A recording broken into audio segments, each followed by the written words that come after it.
It starts like any typical battle in the Civil War. A bugle horn echoes through the fog, and Confederate soldiers raise their rifles ready for what's to come. Yet an unsettling realization quickly dawns on them. Something's wrong. Instead of the familiar sound of thundering hooves, heavy thuds resonate in the distance, and as the smoke and mist part, a Union cavalry emerges, and they aren't riding horses.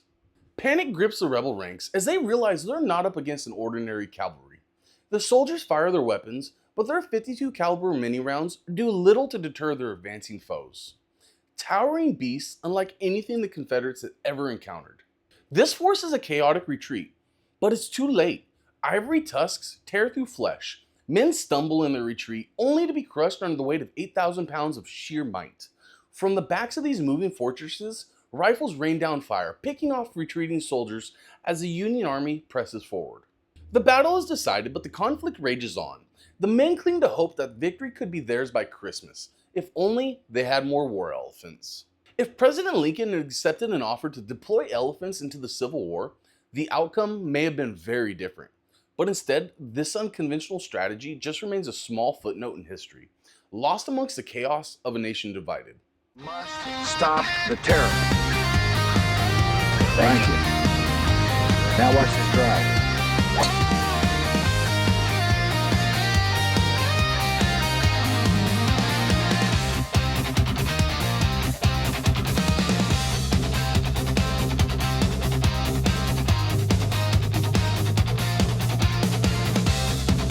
I know the human being and fish can coexist peacefully. The Civil War was a long, bloody war, with the North and the South bayoneting and battling for 4 long years. Ripping families apart, the war pitted brother against brother, becoming America's deadliest conflict. With around 600,000 Americans KIA, the battle waged dealing death and destruction with everything from bullets to bowel movements. With one proposition to Lincoln during the opening weeks of the war being an odd offer from the King of Siam: war elephants. Although most people remember The King and I as a romance novel written by Margaret Landon, the book is based in history. Siam, 2015 AD. The city lies in ruins after the 9th Nuclear World War. King motherfucker, why do I do this to myself? King Somdetch Phra Paraminder Maha Mongkut, but we'll call him King Mongkut for short. He ruled as king from 1851 to 1868 over the country of Siam, which is now Thailand. During his rule, he employed an Indian-born British woman named Anna Leon Owens to teach his children English. By all accounts, Anna told King Mongkut about the American war to free the slaves. And when the king asked her if Lincoln was winning the war, Anna replied, "Nobody really knows." Which the king followed up with, "Well, does Lincoln have elephants?" Which was a valid question to the king, but it kind of puzzled Anne. She replied, "No."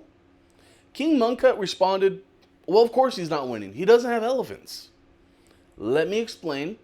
Ancient rulers really valued the war elephant, with some stating an army without elephants is as useless as a forest without a tiger. The Blitzkrieg boar was the equivalent of a tank to the Asian warlords. In a gesture of friendliness between the two countries, King Mongkut sent a package to the American president. The presidential parcel included a photograph of the king and his daughter, a pair of ivory elephant tusks, a sword forged by Siamese blacksmiths, along with a letter written by the king. In this letter, the king noted that Anna explained to him the predicament the United States was in, along with how he was told the newly found country didn't have elephants.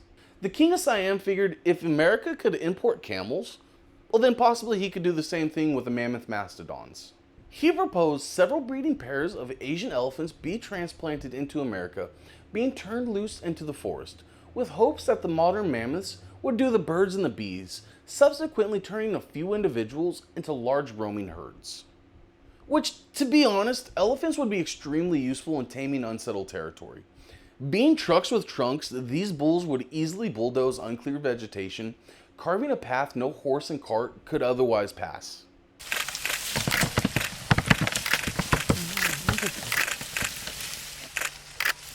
The king perhaps had an ulterior motive for the elephant offer. If America could tame the territory with these territorial Tuscaneers, well, the king would be happy to provide them. Think of this as a first one's free situation. However, there was a problem. Even the King of Siam, he admitted he had no way to transport these behemoths. Yet, it seems we weren't lucky enough to see Sherman's Mastodon march to the south. When Lincoln received the package and its accompanying letter almost a year after it was sent, he wrote the king back. He graciously accepted the photograph, along with taking the Siamese blade as a goodwill gesture. He probably should have taken it with him to Ford's Theater. I mean, he would have been bringing a knife to a gunfight, but who knows? Today's video is a what if, so maybe history would have played out a little different. You are one dumb son of a bitch.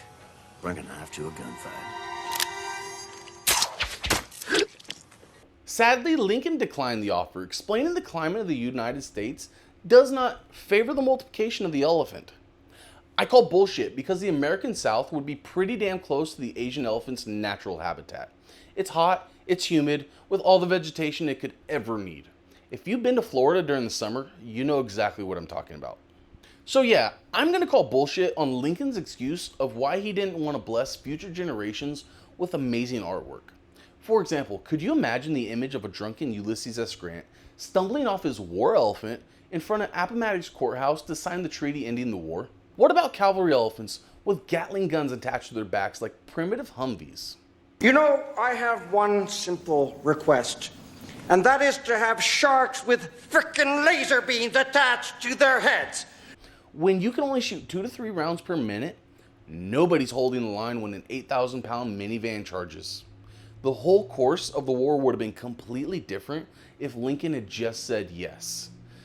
He really screwed up and dropped the ball on this one. In 1966, President LBJ, the man who totally had nothing to do with JFK being deleted, toasted Thailand's ruler. He explained that even though the Vietnam War was raging in a neighboring country, the war would not make its way to Thailand's doorstep, citing King Mongkut's generous offer, proving the land of ladyboys truly was a friend and ally to Uncle Sam. He finished his toast stating, "Who can say tonight what the effect would have been if in 1861, on a foggy morning in Virginia, the Union Army advanced behind a screen of charging elephants." Look, I don't even like the sumbitch, but he gets it. It's believed that the story of the Siamese war elephants influenced Thomas Nast to draw the Republican Party as an elephant in 1874 with the political cartoon The Third Term Panic. This cartoon, inspired by a letter offering tusked warriors, is agreed to be when the elephant started to represent the Republican Party. If we had the Thai elephants, how long would the Civil War have lasted? What would the expansion west look like? And instead of using semi-slave labor, having Asian immigrants working the Continental Railroad, we could have Asian war elephants. But no, instead all we got was a cool what-if story and a political party painting. Thanks, Lincoln. If you made it into my video this long, then you'll enjoy this.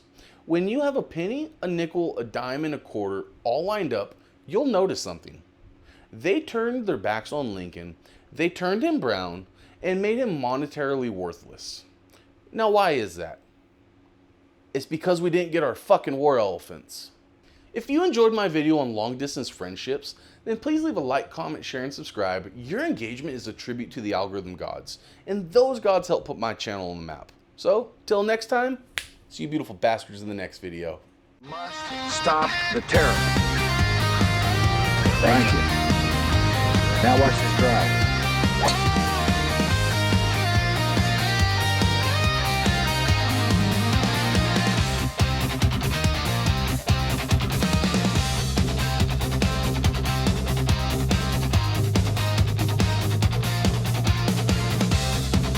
I know the human being and fish can coexist peacefully.